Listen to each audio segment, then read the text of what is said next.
नमस्कार,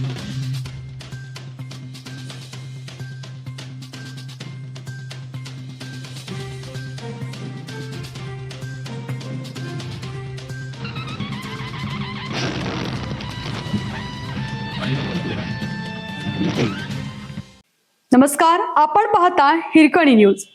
हिरकणी न्यूज प्रत्येक क्षण ताज्या घडामोडी आणि महत्त्वाच्या प्रत्येक बातमीसाठी नेहमी तत्पर. कोल्हापूर हादरलं. दिवसाढवळ्या भर चौकात भाजप कार्यकर्त्यावर गोळीबार.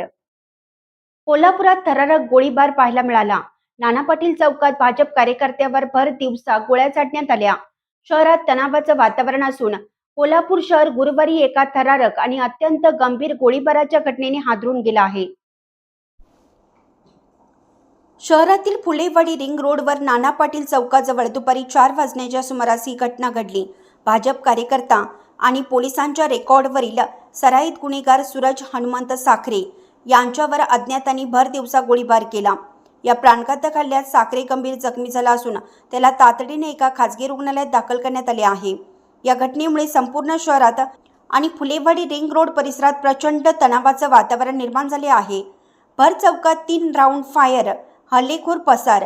मिळालेल्या माहितीनुसार सूरज साखरे हा आपल्या वैयक्तिक कामासाठी फुलेवाडी रिंग रोड परिसरातून जात होता. याच दरम्यान मोटरसायकलवरून आलेल्या 2 अज्ञात हल्लेखोरांनी त्याला गाठले आणि काही समजण्याच्या आतच हल्लेखोरांनी साखरेच्या दिशेने पिस्तुलातून 3 राऊंड गोळीबार केला. यातील 2 गोळ्या साखरेला लागल्याने तो रक्ताच्या थारोळ्यात कोसळला. भर चौकात अचानक झालेल्या गोळीबारामुळे परिसरात एकच पळापळ आणि खळबळ उडाली. या गोंधळाचा फायदा घेऊन हल्लेखोर दुचाकीवरून घटनास्थळावरून वेगाने पसार झाला. जखमी साखरेला तातडीने जवळच्या खासगी रुग्णालयात दाखल करण्यात आले असून सध्या त्याच्यावर अतिदक्षता विभागात उपचार सुरू आहेत.